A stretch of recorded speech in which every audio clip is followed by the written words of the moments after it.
When it was light enough to use the binoculars, he glassed the valley below, The Sad Boys Book Club.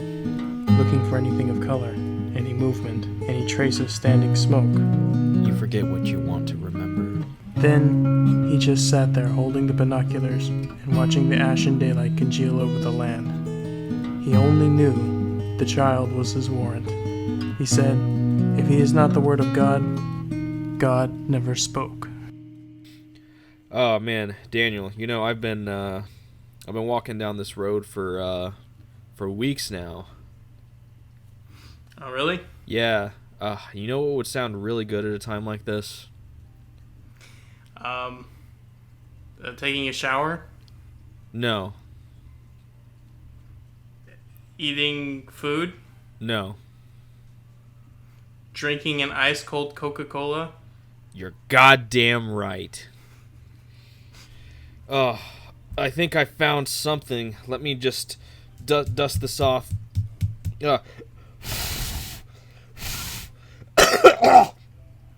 Sorry, it's the plot convenient tuberculosis talking. Oh, okay. Oh, that was such a weak fizz. Oh, but I got it. What is this? Let me taste it. Oh my god. That's an ice cold refreshing Coca-Cola. Oh, everything's worth it now. I'm kind of getting thirsty here too. I think I would like also an ice cold Coca-Cola. Because that's what we do on the road. We have to share everything, Oh no, this is mine.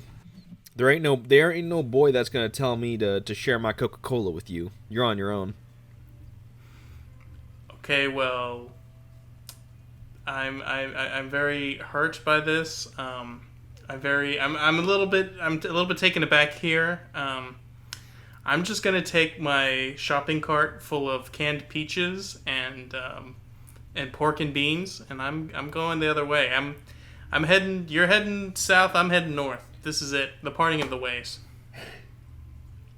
Welcome to the Sad Boys Book Club. My name's Dusty. And I'm Daniel. And we are still not officially sponsored by Coca-Cola, but I'm open to it. I will read any ad you give me. Yeah, so this is part 2 of Cormac McCarthy's The Road. Indeed, and we have covered the middle third of this book at this point. Yep, as you pointed out, we're kind of doing a 3-part read of the book, and I think for the purposes of if anybody is following us. So basically, we're tackling this in like the first part was 95 pages, and the second and third part are going to be 96 pages apiece. Okay, yeah, that's roughly how it worked out. So, which is a good place to stop. I don't think Cormac McCarthy is doing a hard 3-act structure, but I do think very loosely, I think we're landing in just about the right spot every time. Yeah, not as much action this time around. Not that there was much to begin with in the previous episode, but I feel like we're getting it almost feels like vignettes that are strung together as we're following these two during their trip to the south. Yeah, I think that's fair to say. It's this time. I mean, there are some particularly striking vignettes and vignettes worth discussing. But sometimes it feels like moment to moment, not a lot is happening. And I think for some people, especially hapless high school students and teenagers that I've seen do reviews of this book. That's one thing that I find that they find very difficult, probably because they're trying to find some sort of hook for their essay or their whatever, and on the whole, it's good, and in the moment, if you're reading it, particularly if you don't have to have that sort of the impending like essay or what have you hanging over your head, it's still pretty enjoyable. But it can feel at times that it's like, what exactly is happening here? Yeah, I will say, if I had to read this book 15 years ago for some sort of assignment related project, I would have hated this book because they're really I don't really feel like I could probably bullshit my way into getting like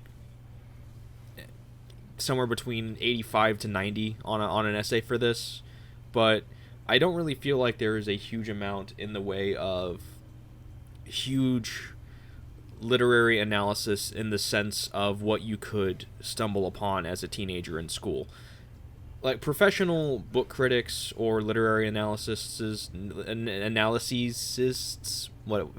whatever, or maybe someone a little more deep into the book culture on, like, YouTube or something, could probably find a lot to talk about in this book, but there's a really fine line between someone who does this more professionally and a teenager. So I'm very glad that I never had to deal with this book in school, because I feel like the way I'm approaching it now, because this is really low stress, all things considered. We're just sitting here talking about it, and that's about as low stress as you can get in terms of critically analyzing a book. I find myself enjoying it a lot more than I know I would have if I would have had an impending grade scale over my head about this book. Sure. I wouldn't say that it's devoid necessarily of literary things you could talk. You could talk about recurrent motifs like the gray deadness of the world around them. The cold and snow. That all leads to like a very like apocalyptic, like very symbolic of death and of the end and that kind of stuff. You get recurrent themes like dreams, like the father and the son often talk about dreams and dream sequences. You could talk about that kind of stuff. You could talk about like cannibalism is a recurrent theme, and you don't, not necessarily just the direct cannibalism that is, well, there's not a lot direct cannibalism seen at this point, but it's mostly just kind of implied. But they're, well, not implied, but they tell you about it, but it just doesn't, you don't see. And then the slovenly raider peeled back his mask and started feasting on a dude like that not in that explicit level, but there's places where you can either infer based on the clues they give you, or the characters talk about incidents or known occurrences of that happening. Yeah, we really only see the before or the after. Yeah, I wouldn't be surprised if we see something later in the final third of the book, but yeah, it's more thematic, and then you can see like the contrast between father and son, the relationship between father and son. I think there's enough there if you're looking for it, but it's like you said. I think if you're having to do this for a grade, it would probably be quite a bit harder. Yeah, it's one of those things where, like I said, I don't want to say that. I'm not trying to say that there's like no literary analysis in this book at all. My point is that as a teenager, or even as a preteen, I could see how you would really struggle to find enough meat to really try and scrape by some sort of literary analysis on it, because I mean you're a kid you're still growing and developing. I'm sure some people would have no problem doing this, but I do remember hearing, because I think some classes did do the road back when we were in school. Maybe it was normal classes, not like AP classes. Maybe it was like the normal classes that did it. And I do remember hearing people talking about how boring they thought it was, and how it was hard. They were struggling to do it. And I could totally see how someone, a teenager, either who doesn't read at all, which I'm sure a lot don't, or if they do read, they read things more akin to like sci-fi or fantasy, or just general fiction, getting something like this where there's barely any punctuation, there's no chapter breaks, and it's really told in not quite a stream of consciousness, but it's a very kind of loosely told story where we're following a plot as it's going, but there's not really a lot of cohesion to it. It's just kind of, it's about as aimless as they are. If I could make a comparison here, one vision, not vision, one way that I'm contextualizing the story in my head is like a string of beads, something like that. So like you're like grabbing, you're holding this string of beads, and perhaps like a rosary or some other thing like that. You're kind of, you're touching, you're handling the beads like in these individual moments, these individual incidents, and then you move on to the next one. And while they are conceptually related, they are distinct enough from one another, and there's oftentimes enough of a separation that they feel like it is exactly what you're saying. It feels, everything feels like discrete incidents, or maybe like a almost not quite like a TV show, but something akin to that, where like there's discrete episodes that make up a broader narrative in a loose sense, but there's not like necessarily a lot of plot that you would see in most novels. Yeah, I did think about using the term episodic to describe this as well. So I do think that is a pretty apt comparison. Yeah, I think you can't really discount either the amount of influence it's had on contemporary art. Things like The Last of Us, both the television show and the video game, I think are both very heavily influenced by this novel. Just in general, like contemporary post-apocalyptic literature and cultural products like video games, movies, TV, I think all seem to draw from this pretty heavily. Yeah, it does certainly have an almost kind of modern feel to its post-apocalyptic setting and character moments, for lack of a better term, or not character moments, but just how the characters are established and how they act. Yeah, I think it's pretty influential. So I would say, I've been, so far I've enjoyed the book. It's very it can be often quite challenging to read, because sometimes things are, it's like, wow, that is a really bleak moment there, and sometimes that's kind of like not, and there's very little moments of like relief, although in this section that when I guess we're going to talk about here in a little bit, there is like one relatively like release of tension moment that is pretty uncharacteristic of the book. But like this is generally like things are bad and seem to be getting worse by the day. Experience. I'm gonna throw a counterpoint and say that was the most depressing section of the book so far. I think that's an interesting idea. I've seen some people. I did a little bit of reading about what opinions are on the book. I saw some people with a similar opinion to you. We should definitely get into that when we talk about that section. Yeah, I'm gonna try and stay a little vague until we get there. But if people have read the book, I don't know if it's. I'm gonna assume it's in the movie. So I'm gonna say if you've seen the movie too, you probably know what we're referring to. But yeah, not a huge amount to talk about, I would say, before that section, because it is a little bit more of the same with them traveling down the road consistently. But we do get these little kind of offbeat moments, so to say. They are running low on food at this point. We get a really nice moment after the interaction, for lack of a better term, with the cannibals. But yeah, they find this house eventually. They stay the night on the road because they have no other option. And then when they wake up, there are tracks of a wagon with rubber tires and footprints that seemingly have just passed them by, which is strange to say the least.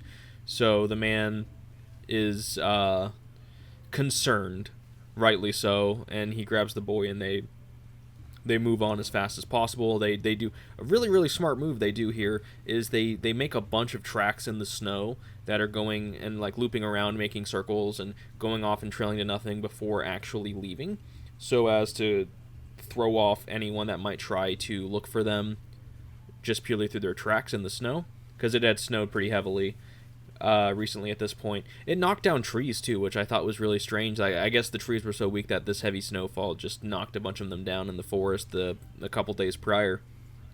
Yeah, I mean, it's been a few years since the apocalypse, and it seems to have been like a kind of like a somewhat fire-oriented apocalypse. Like we'll talk, maybe we'll talk about that later when they see some of the victims, and it gives us a little bit of a clue about the nature of what happened. But like trees, like in the forest, if you go up to like the Rocky Mountains and stuff, like you'll see trees that are left up from like that have been burned and they're dead from like forest fires past. But I imagine like after an amount of time, like a period of years, especially with like all the kind of like snow and that kind of accumulation, over time the trees would just kind of they probably do eventually collapse. Yeah. So they find this it was like something akin to like a mansion or a plantation house or something like that, right? It seemed to describe it as a pretty lavish large house. Yeah, the plantation house is definitely the vibe I got from it. I don't know if they used that term. I think they just said mansion, but and I say this with the full negative connotation that plantation house carries. It did give that vibe. Yeah, I imagine there's probably more plantation houses in Blood Meridian, but that's a different story. So they get to the house. The kid's obviously freaked, and this is like the only time in the story so far I feel like the kid is rightfully so freaked and trying to leave. He finds it's like the door to the shed, or like a basement or like a cellar or something. Yeah, it was a basement.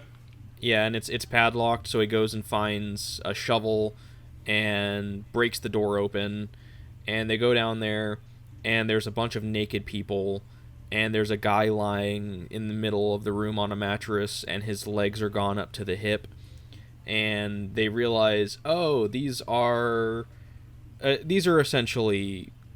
is essentially food storage. These people are being held down here and being taken one by one and chopped up and eaten.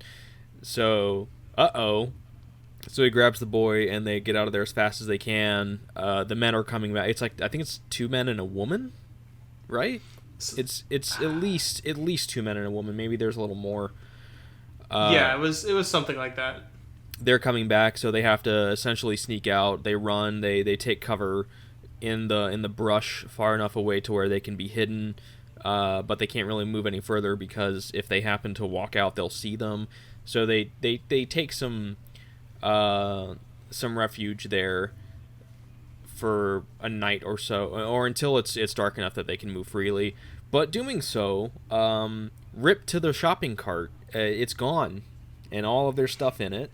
So all they really have is the things they're wearing on their back. I also want to point out here, a couple of things. Obviously the scene in the cellar is beyond horrific, and is one of those things that I was thinking about when I was saying they're difficult passages to read, because there is one man that's just horrible to think about. Like he's alive, and they're just like cutting him off slowly pieces at a time, and they're just like cauterizing him. Which is one of the, like a profoundly grotesque thing to imagine. It's like, what happened to you, Cormac McCarthy? But another thing, perhaps more important thematically, that I wanted to talk about is, like you were saying, when they're having to go into hiding, and they're in the field, and they're like hiding in brush or something to that effect.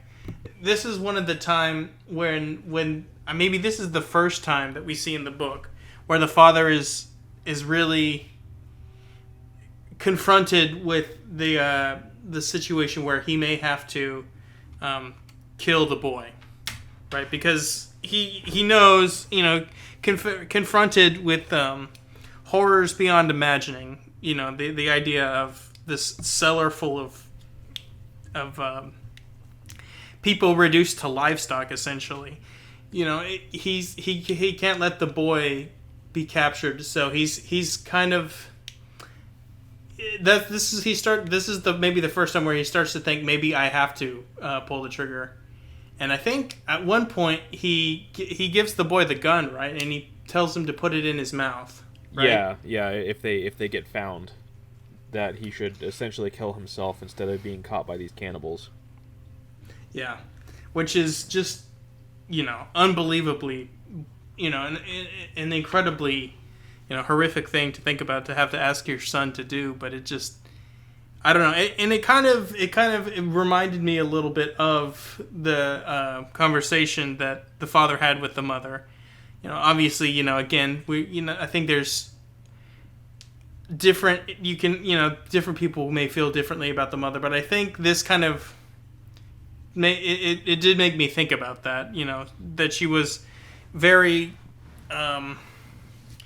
Maybe she's not right per se, but it shows that she was very clear-eyed about the danger and the reality that they're facing. And so that was a very and that whole part was very dark.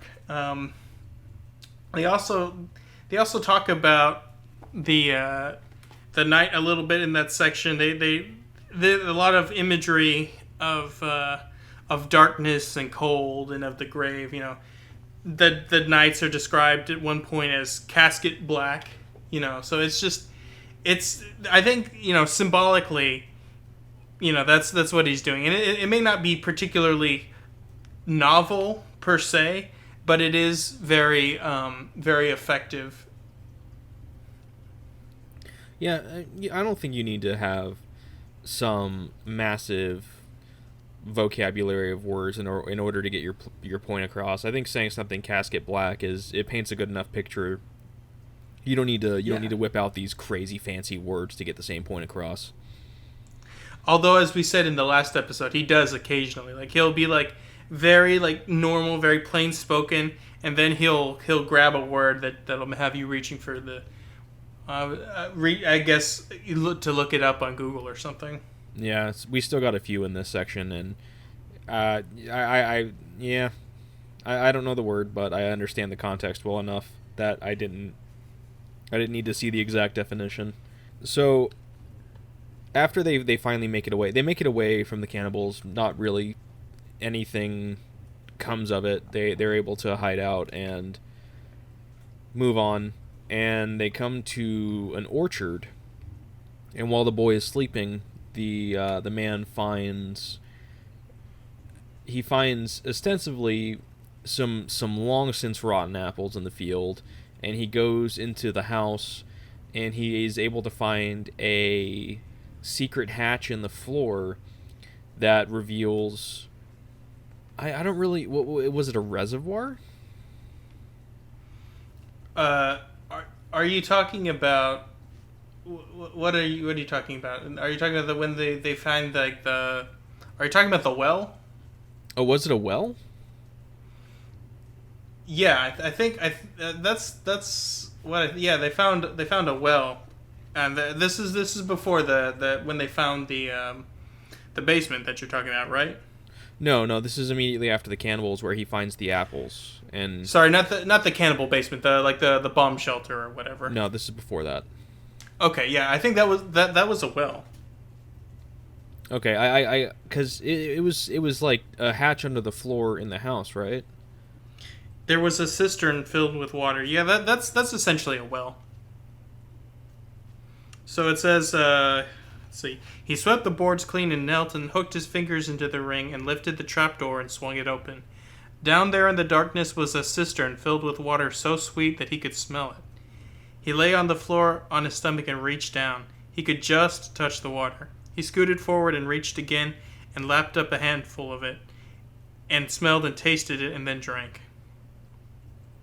So, yeah, I think it's a well of some kind. It's in the kitchen, too. Because it says he went back into the kitchen and got the broom, and then he comes across the tray with the tank of charcoal, and then he sweeps the floor where he finds the green brass ring pool. So, yeah, all this is in the kitchen. Okay, so a cistern refers to a tank for storing water. Maybe maybe it is connected to a well, especially because when he talks about it being sweet, that is kind of that does bring to mind the idea of well water. But I think it, for all intents and purposes, it's a cistern that he found inside the structure. Yeah. I wonder if it's got fluoride in it. Well, I think that he's safe. All of the fluoridation people are all probably long since dead. So he finds the water. It's the sweetest water he can remember tasting, which is probably more so a comment on how he's been living in instead of a comment to the water itself. And he finds these mason jars. He cleans them out and he fills them. And he takes the apples and the water to the boy, and they have something to subside on while they continue onward because they'd been ostensibly starving at this point. The apples don't really offer much, but it's more than nothing. So they continue on, and they find another house, and once again the boy is terrified. Once again, it's pretty unfounded, but whatever. And he wants to leave. The man is super weak. They're basically at death's door at this point because they've been out of apples for days. I don't know how they're surviving on water because it doesn't really talk about how much water they go through or where they find them. It's not really important, but we just know that they're basically on their last legs. And in the yard, he finds the ground beneath him. There's like a wooden thud.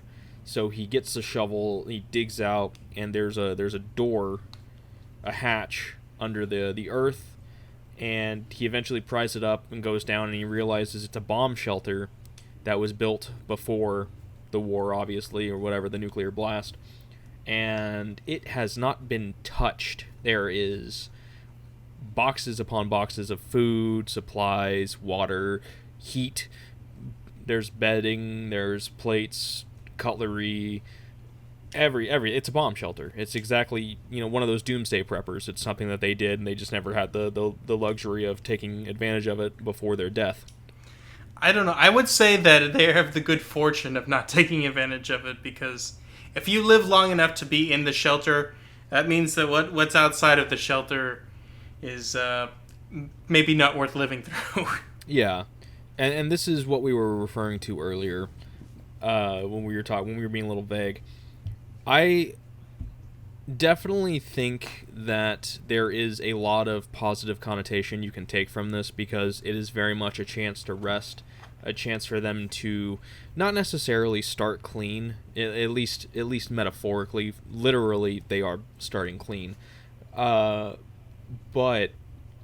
I would like to posit that this is actually the most depressing part of at least the section that we've read this week, because all it has done is give the man and the boy, the man a reacquaintance, the boy an introduction to what life used to be, at least in a very, very, very small vertical slice of at least the comfort of warmth and a bed to sleep on, some food that is, it's not the most, it's not the best food that we eat in our world at this point, but it's still miles upon miles better than anything that they've had, probably than the boys ever had. I don't think the boys ever probably had cooked ham, biscuits, mashed potatoes. He's probably been living off of canned food and whatever they can scrounge, and a lot of this is canned food, but not quite. This is pretty luxurious, all things considered. They're able to take a bath, a warm bath, more or less, get a haircut. The man's able to shave, and it's with actual razors, and all of this, and it's a very fleeting moment. The man realizes that they cannot stay. I think they're only there for 4 or 5 days tops. Yeah. Yeah, and they have to leave what they can't carry with them behind. They do go to a store somewhere in the town, and they're able to find another shopping cart. So they're able to pack a lot of what they can fit in a shopping cart with them, so they're not leaving ostensibly empty-handed, only what they can carry on them.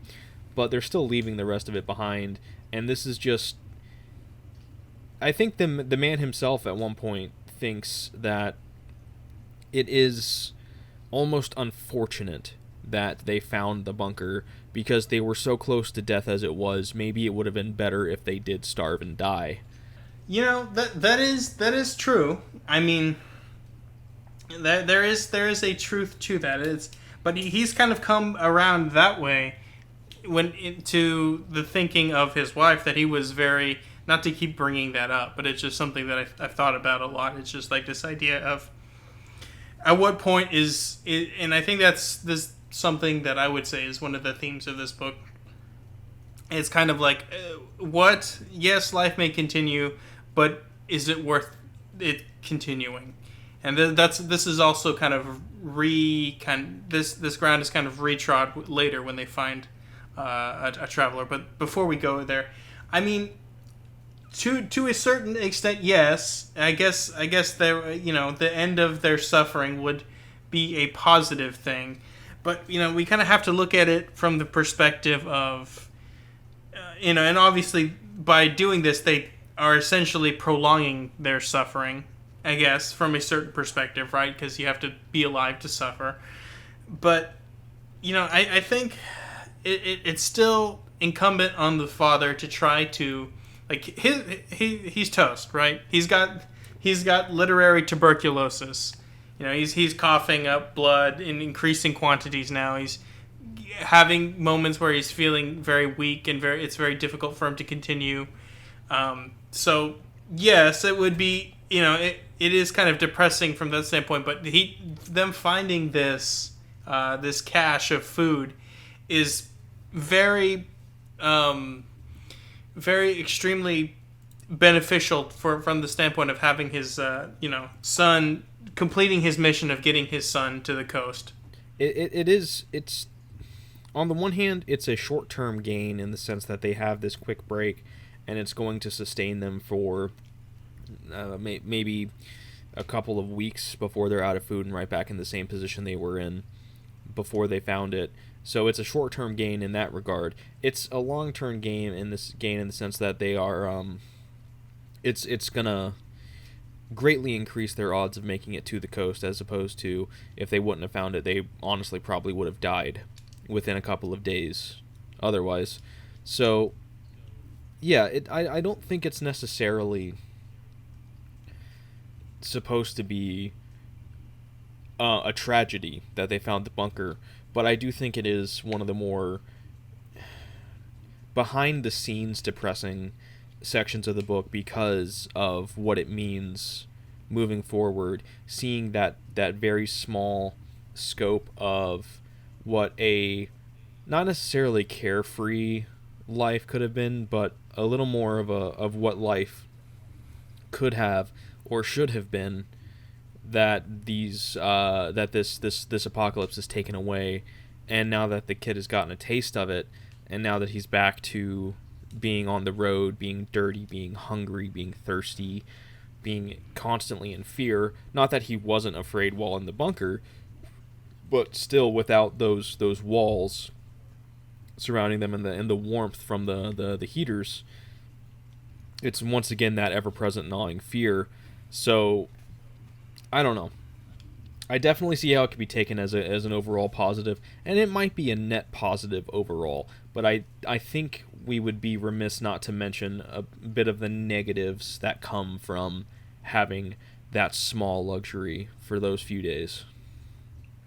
Yeah, I think that's fair, and it does kind of remind me of like the joke we were making, in the intro verse, and which that we were referencing during the first episode, is like this, the boy can't miss what he doesn't know, so it's like so by I understand, like, by kind of introducing him to this relative luxury, it's kind of putting him back into the world that he's lived in the privation is going to feel even worse from a certain perspective. Yeah, so I don't know. I think it's better overall that they did find it, obviously because they survived longer for it, and maybe if the kid ends up surviving and having something somewhat hopeful to look toward by the end of the book, um, it will be in no small part because of this bunker. So, a relic of the past has helped some assurance of survival for the future. If that's the way that the end of this book plays out, I don't know. I've never seen the movie and I haven't read this book, and I really don't know anything about it past what we've read. I've somehow avoided spoilers for the last 17 years. Well, I think that's an interesting point, that you're making, because it does kind of go in with something that the father refers to earlier, where he says that they are, they're the good guys, yes, but they're keeping the flame. This idea of that they are preserving, by their survival, they are preserving what was good and noble about humanity, and that is kind of like a similar concept that you're kind of stringing along here. It's like this idea of like these treasures, figurative in their context, but like literal in this context, of the past will sustain us for the future, that kind of thing.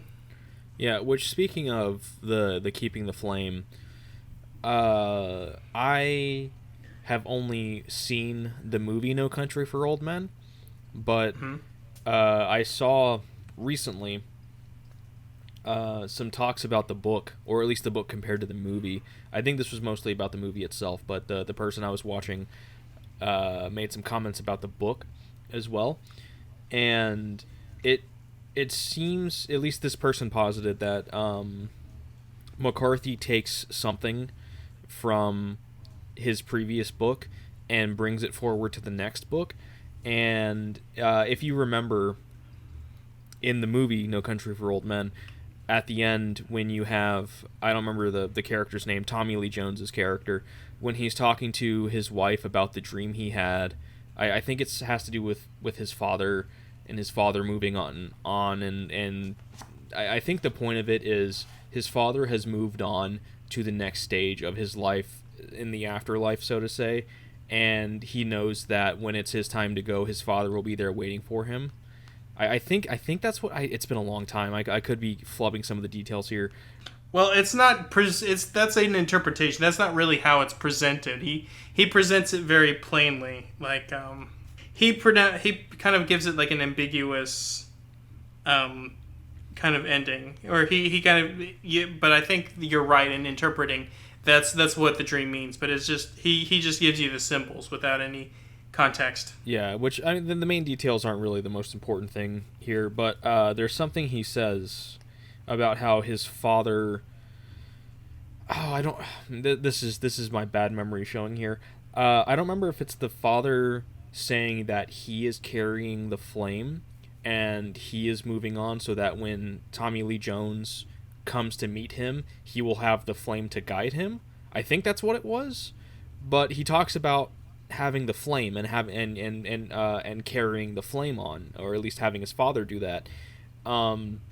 Is that in the movie or in the book? I don't remember him talking about a flame in the movie. But I think this is in the book. Okay. So that's something that apparently, because I guess No Country was the book before The Road in terms of his bibliography.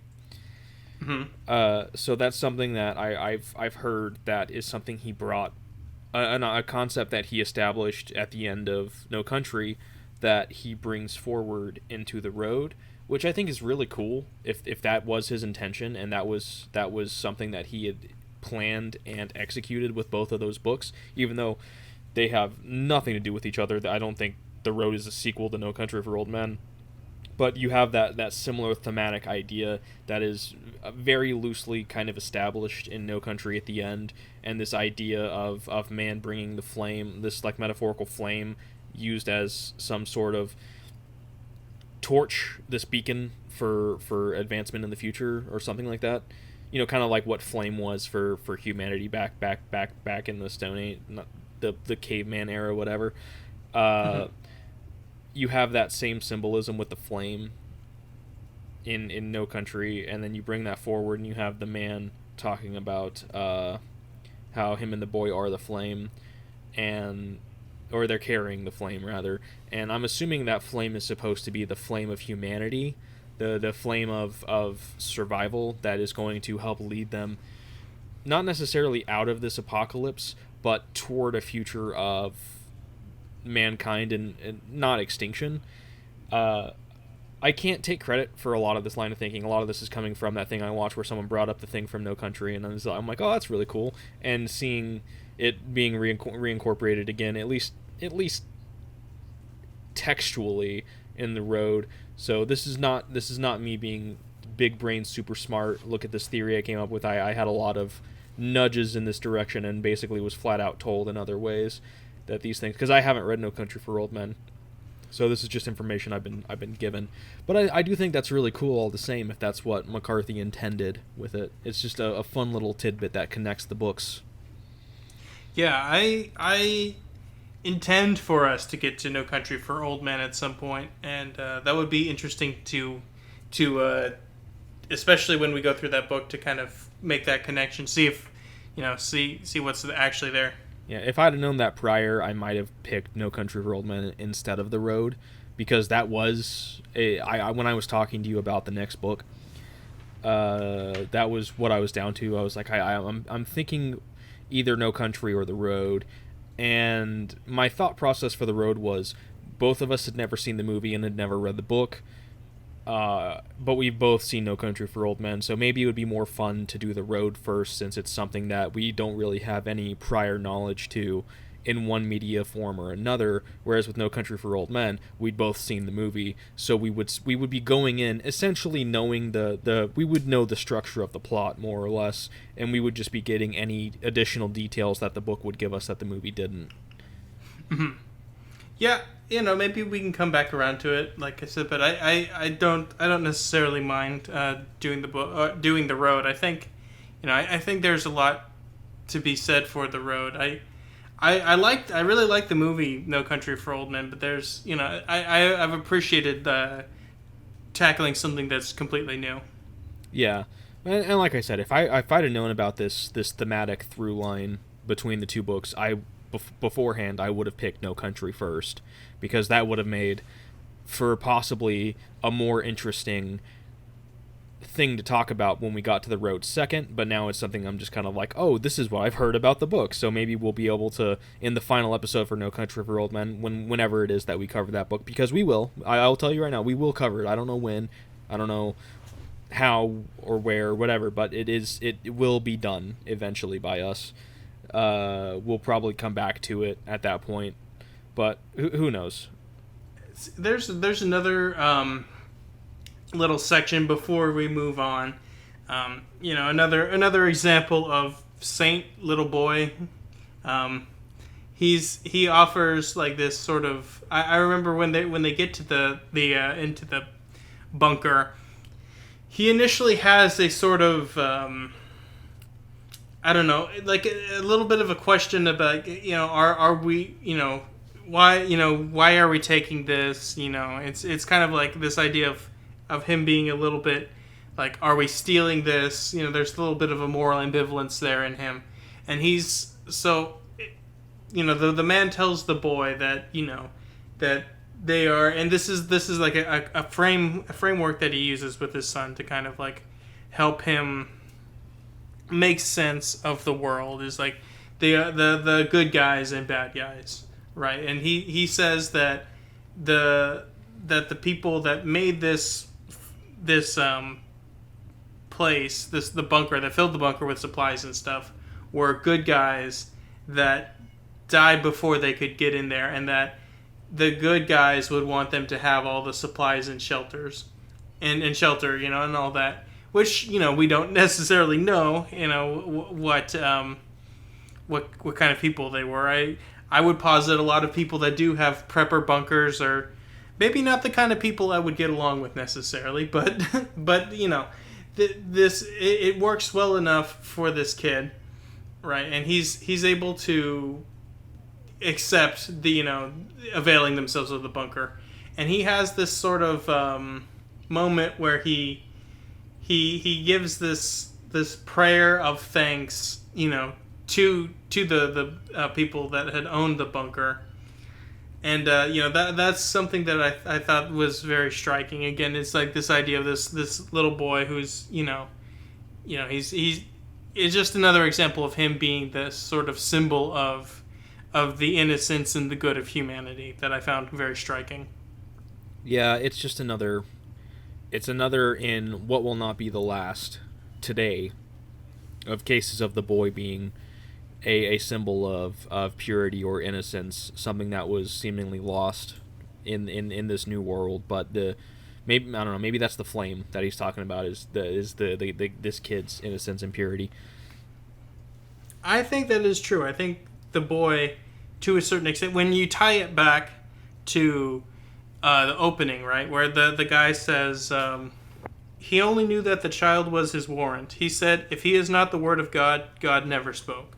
Right, and so it's the idea of like the in a lot of Christian iconography and that kind of stuff, like the idea of like goodness and the holy, being enkindled in your soul and your spirit is often represented by a flame, enkindled by the Holy Spirit or something to that effect. In a lot, I'm sure there's denominational differences, but that is a textually used metaphor.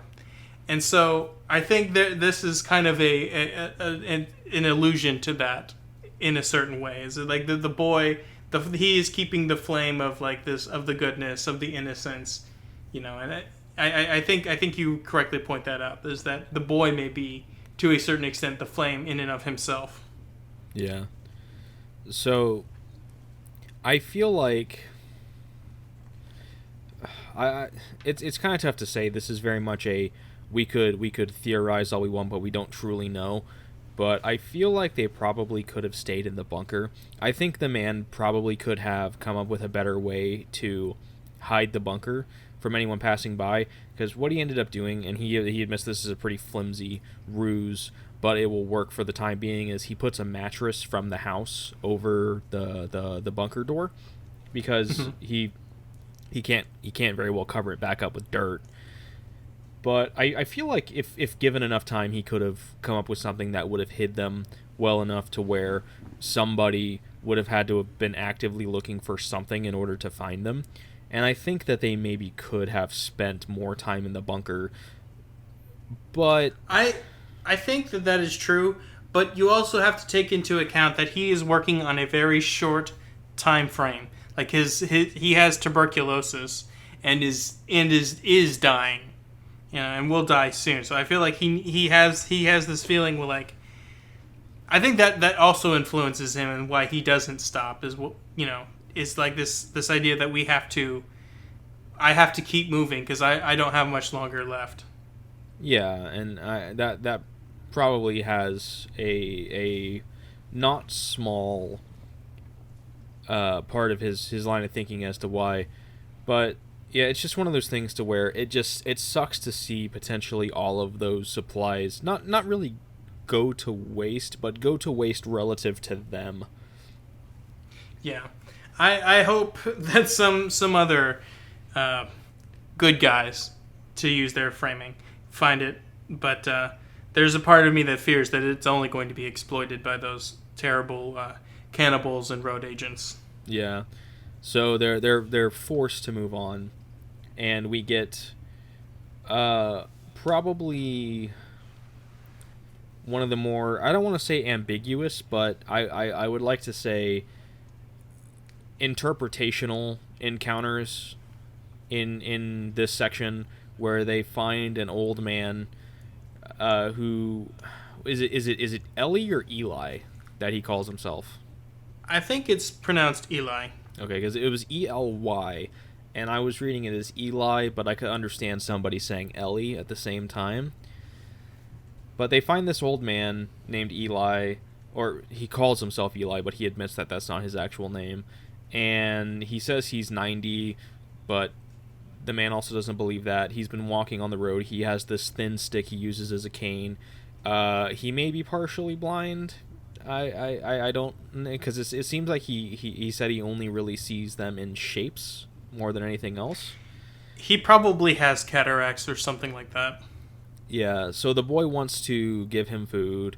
The man does not, but he loses that battle. The boy wants them to camp and have dinner together and essentially stay the night together. The man does not, but he loses that battle.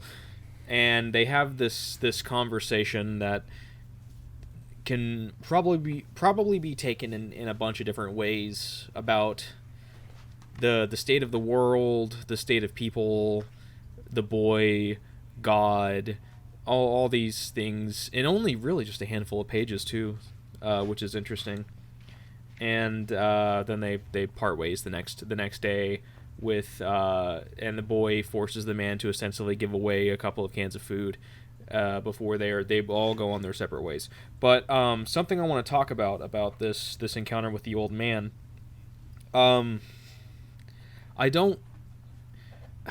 I want to start by asking, but this isn't exactly what I mean by this. Don't take this straight at face value. I'll break it down as best as I can if I can, but in a very like bare sense, do you think this old man was real? Yeah.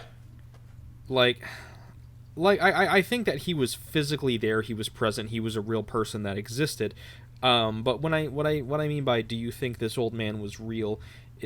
Like, do you think that he exists to be some sort of not really a stand-in, but some sort of allegorical. I don't want to say stand-in, but some sort of allegory that is more than just an old man that happened to be on the road.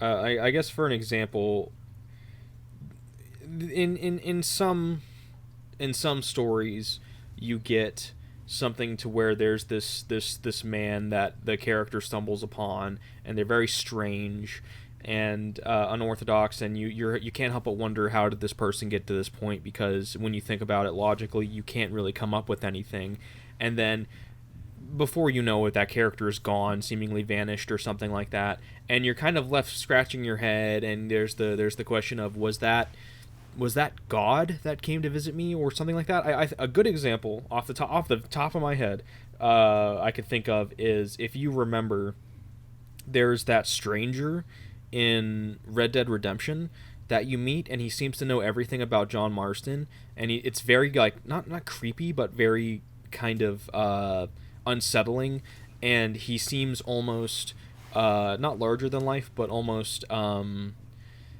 disconnected from not life, but like humanity, but like almost like he's some sort of figure that exists outside the realms of mankind.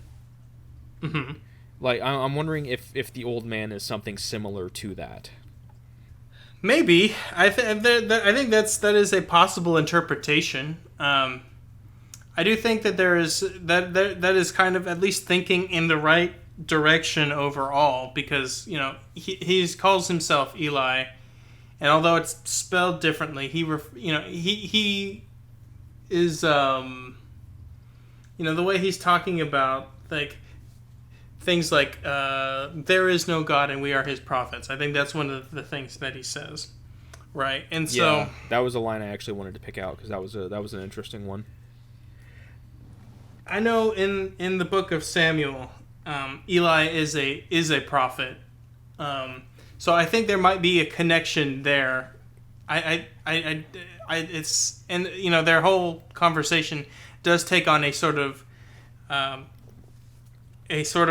religious subtext, and then sort of when they're talking about, obviously, they say there is no God and we are his prophets, but they also kind of like, he refers to the sort of anthropomorphized idea of death, and where he talks about how it'll be a good thing when there are no more people, when everybody is dead, and then even death itself will die. After and he anthropomorphizes the death and says like he will realize he is by himself, and then he too will disappear. So something like that. So maybe there is something to what you're saying. I think he does. If he's not like a a non-human emissary of a greater power. I guess we'll put it. I'll put it that way to kind of. I think that's a one way I might describe the stranger from what's it called from Red Dead Redemption. Is like obviously he has a human like form, but he does like you said he has some sort of like seemingly supernatural levels of knowledge. You know, I don't know that he is necessarily like that in this story, this character of Eli, but I do think he does stand in to give an interesting exploration of these ideas. You know. Yeah, and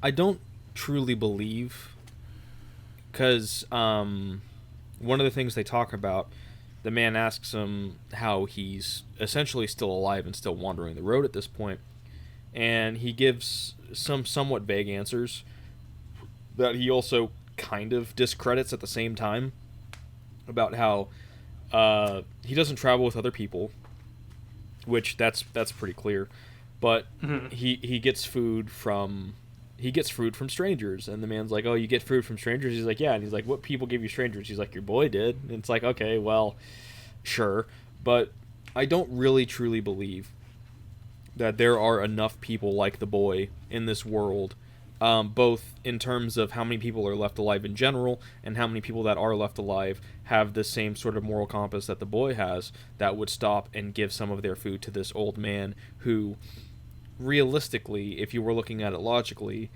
could die any day now. It'd be a waste of resources, no different from the man that was struck by lightning they found earlier. So I don't really believe that this old man has been getting by like that, and he does say you wouldn't want to hear about the ways that I've been scrounging for food.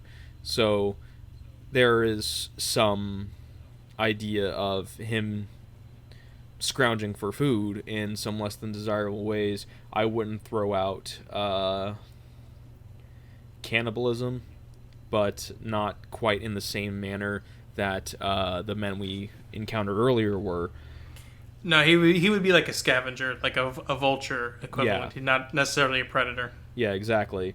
So, because I doubt there's really anything in the way of wildlife or insect life in this world. We haven't had anything said one way or the other about insect life, but I feel like a lot, if not most, insect species probably would not. I'm sure cockroaches survive, because cockroaches survive everything, but I doubt you're finding, caterpillars, or obviously not anything like butterflies or insects that you could realistically use for some form of sustenance. Yeah, it does. It seems to be pretty ambiguous on that point, like the continued existence of insects. Yeah, and the man and the boy are scavengers in and of themselves. Everyone's a scavenger in this world. There's no one that isn't. And we see how difficult they have had. And yeah, they've had some major strokes of luck in the form of the apples first, and then the bunker, which was just insane. That's probably the biggest find that any single group of survivors have found since this started. That the two found with the bunker. So you can't feasibly rely on anything like that. And the fact that this old man, who claims to be 90 but could be higher or lower than that, has still been just wandering the road. As he says it, he just constantly walks on the road because there's really nowhere else for him to go. That's just what he does. I can't help but wonder if there is some, not necessarily spiritual, but some sort of like metaphysical context surrounding this man in some manner. It could be. Maybe you could maybe make the argument that he is death itself. I don't know. It's difficult because there's this passage where he talks about when I saw that boy, I thought I had died. You thought he was an angel? I didn't know what he was. I never thought to see a child again. I didn't know what would happen. What if I said that he's a god? The old man shook his head. I'm past all that now. Have been for years. Where man can't live, gods fare no better. You'll see. So maybe I don't know. Maybe there's something to what you're saying. Is that is kind of a, or maybe he's just a crazy old man. But it's just that that is an interesting exchange. Yeah. Yeah, at the end of the day, he could be a 90-year-old man who just has somehow survived wandering, and that's that. But I do feel like it's more fun to wonder, because when you look at it logically, and this is not at all a critique on McCarthy's writing or of the book itself. I think this is just this just adds more fun to the theory, is that if you really look at it logically, there's a lot of holes in how this man has survived, or at least the way that I see it, there's a lot of holes. And once again, I wouldn't say holes. I'm strongly against saying that there's holes. I think it's just unexplained. Oh, fair enough, because a hole implies a fault in the writing, and that's not at all what I want to get across, because I don't think that there's any continuity or logical fallacies in the book because of this old man's existence. But yeah, it does throw some questions out there that I think make you look at him as more than potentially just an old man on the road. And I think it's much more fun to look at him as more than just an old man on the road. So I don't know. Well, like I said, I think maybe you're thinking in the right direction. I think at least from the perspective of like analyzing this as a text, I think there's something to be said for that. Maybe, like I said, there's something to be like. Okay, so when he talks about things will be better when everybody's gone, they will. Sure, they will. Better for who? Everybody. Everybody? Sure. We'll all be better off. We'll all breathe easier. That's good to know. Yes, it is. When we're gone at last, then there'll be nobody here but death, and his days will be numbered too. He'll be out in the road there with nothing to do, and nobody to do it to. He'll say, "Where did everybody go?" And that's how it will be. What's wrong with that?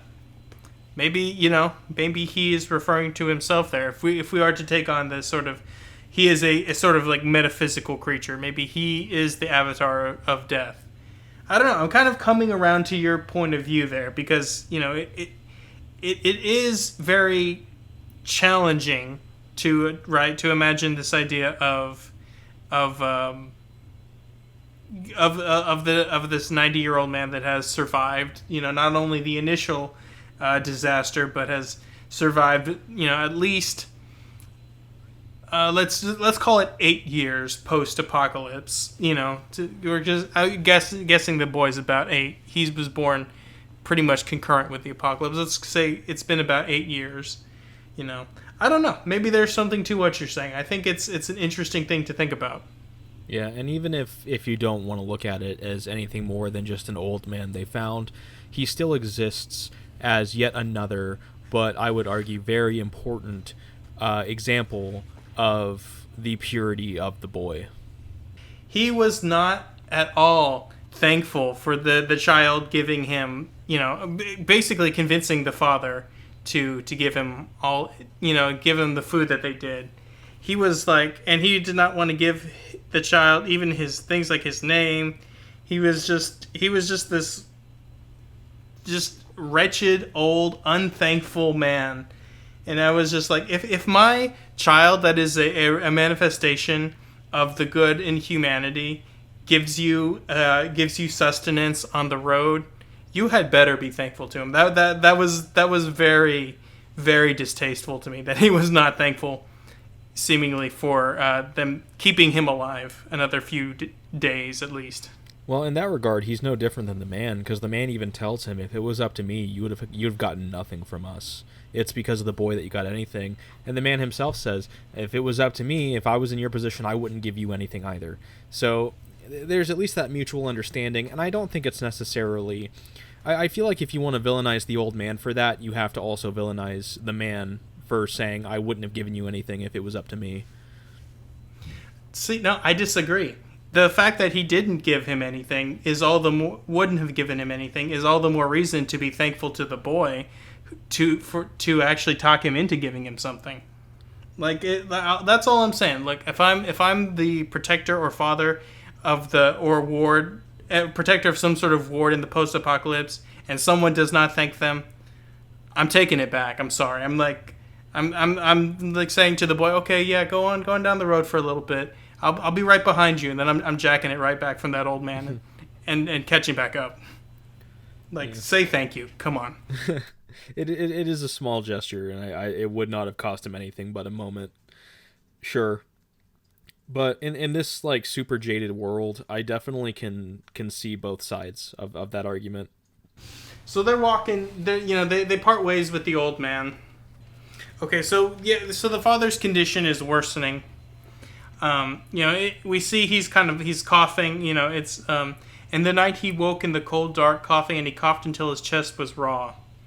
So he's getting there. He knelt there wheezing softly, his hands on his knees. "I'm going to die," he said. "Tell me, how am I to do that?" He's basically on his last legs, and I think that, like I said, that's why they probably had to move on so quickly from the bunker. And so they're moving along, and they have to stop. I think for at least for a couple of days, because the father, he just keeps getting sicker and sicker, and then he just has to stop, and they wait there for a few days.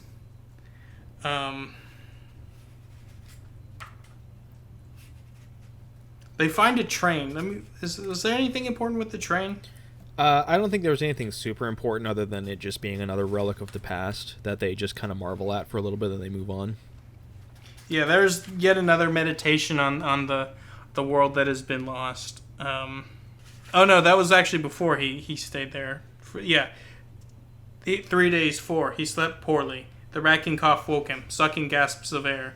"I'm sorry," he said to the pitiless darkness. "It's okay," said the boy.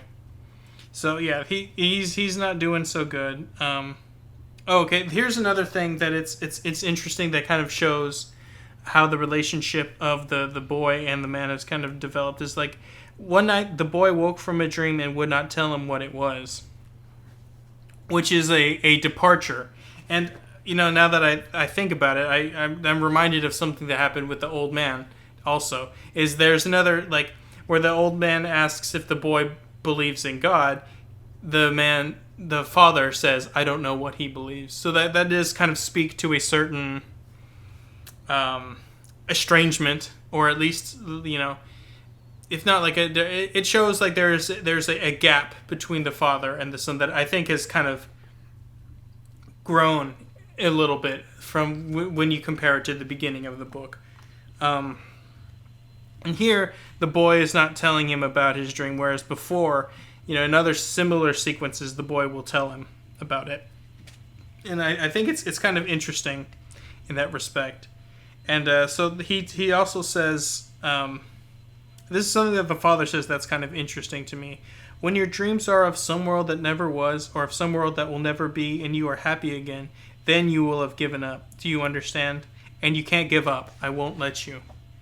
It's this idea about, and this is something that I find interesting, is like the father seems very distressed, but like when he has pleasant dreams or memories of the old world or of his wife or things that are positive, he has this negative emotional response to them, and I think it is his belief that those things are in some ways like an acceptance of death, or of like it's akin to this idea of like people seeing the light at the end of the tunnel, like I'm dying and they going into the light, that kind of idea.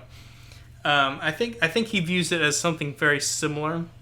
He feels like the persistent misery and fear shows that you are tuned into to the world around you, and these sort of positive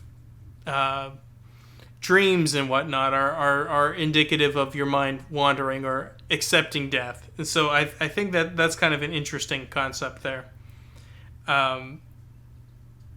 Maybe it's in a similar sense to when you freeze to death, at the end you feel a warmth, and that's your body essentially shooting you full of adrenaline as you die.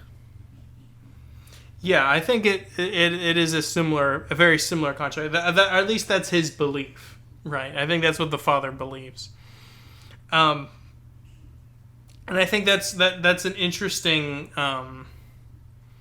development, I guess. That kind of shows the estrangement of the father and the son. Like the son still is holding on to like these ideas of like, you know, of the generosity and charity and all those and goodness, and you know, and the father, he's too, I guess, confronted with the realities of the world around him, and it's kind of it's and also it kind of ties back in with like when the boy was talking about how he missed his mother, and his father was like, you can't talk about that, you should never talk about that. It does kind of show like this idea of like this, the boy in some ways is more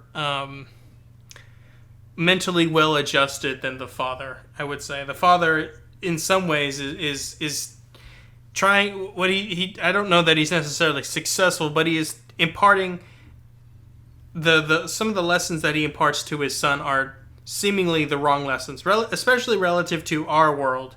But I think if there is to be a sort of rise of civilization from this, you know, post this apocalypse, which, you know, I'm eventually there would be. I mean, humans are social creatures, and unless like there's like truly no way to ever reliably could get some amount of food.